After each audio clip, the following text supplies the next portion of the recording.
Faces of Abortion is the only television program of its kind that shares the powerful, real-life stories of women, men, and families who have suffered through the destruction of abortion. You will be hearing powerful stories from women and men and families throughout the nations. Faces of Abortion touches lives and changes hearts in over 115 nations. You will also be given practical steps on how you can end abortion. So it just overwhelmed me. And I thought the only way to escape the pain was to take my life. I had a fear that I wouldn't be able to have my own children. It brings heartache. It brings hurt. And I knew they were tearing my baby apart. I remember the cold feeling of the room. I remember laying there and I just said to myself that I will never forgive myself for what I'm doing. I believe that my life was spared that night just so that I could be here right now and say abortion hurts women.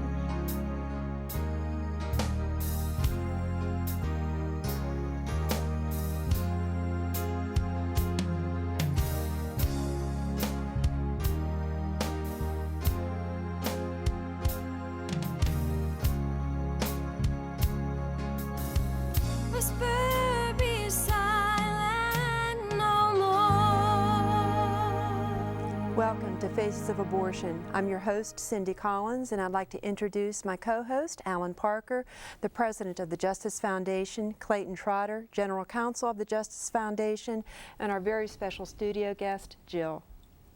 Our program is going to be very exciting and powerful this week. We're going to hear from Stefan and Jill as they share about the secret devastation that abortion produced in their lives. That's right, Alan. We're going to be hearing the voices of this generation. Let's go ahead now and hear Stefan's story in her own words.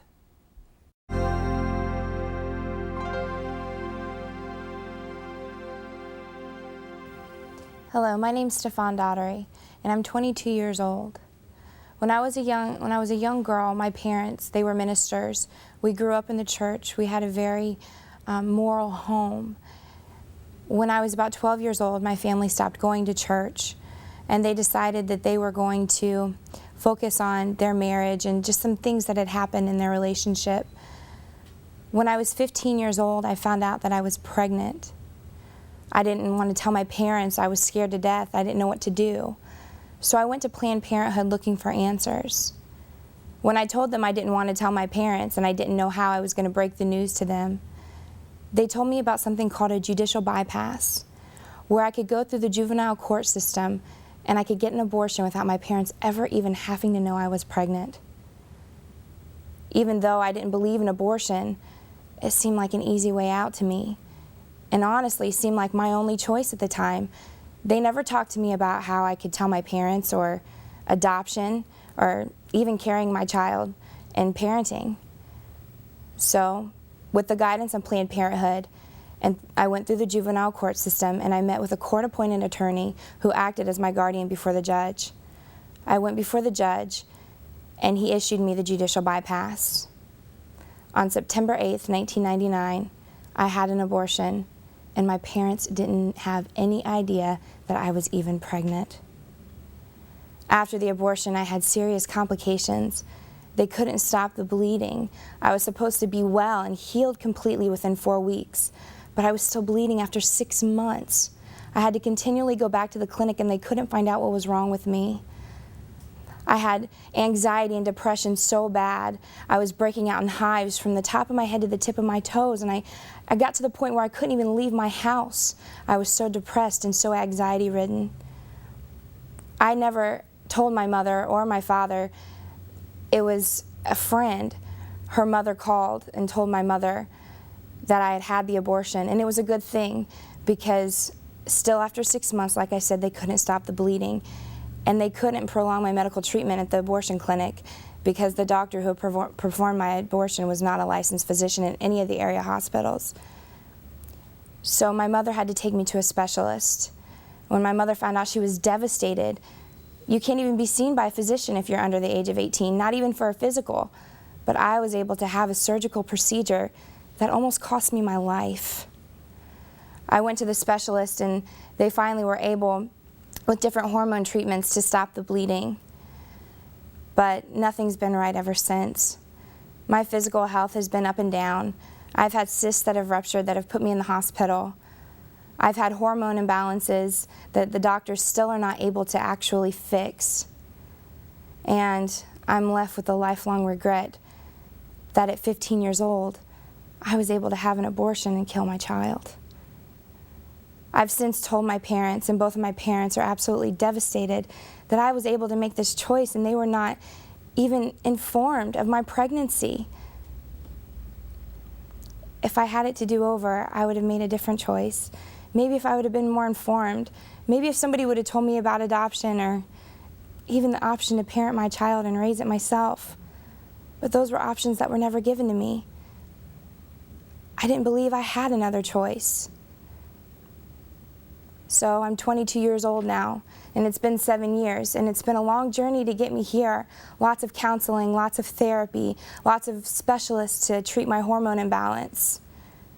I've got a long life ahead of me and a much longer journey that I'm going to have to deal with this abortion issue, all because I was able to make a choice without the guidance or the knowledge of my parents.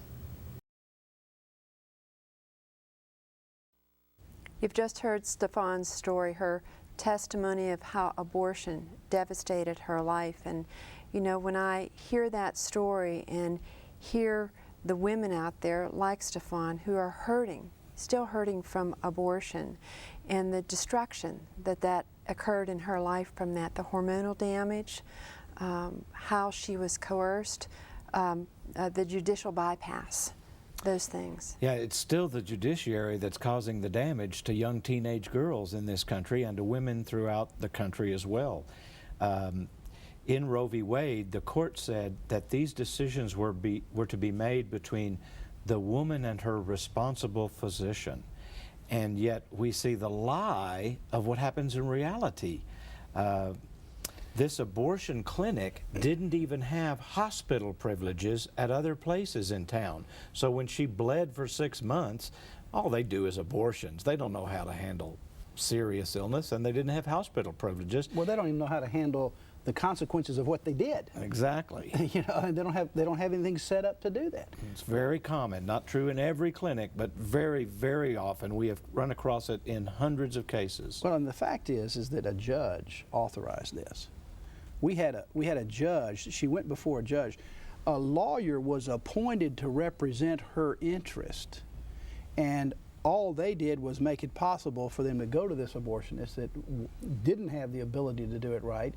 And so the judge and that lawyer are the ones that have the blood on their hands. It's just incredible to me that we have a legal system that will take a 15-year-old girl who cannot get an aspirin at school without parents knowing about it, but they can get an abortion and they can go through the judiciary to get the abortion. It reminds me of Pontius Pilate, who said,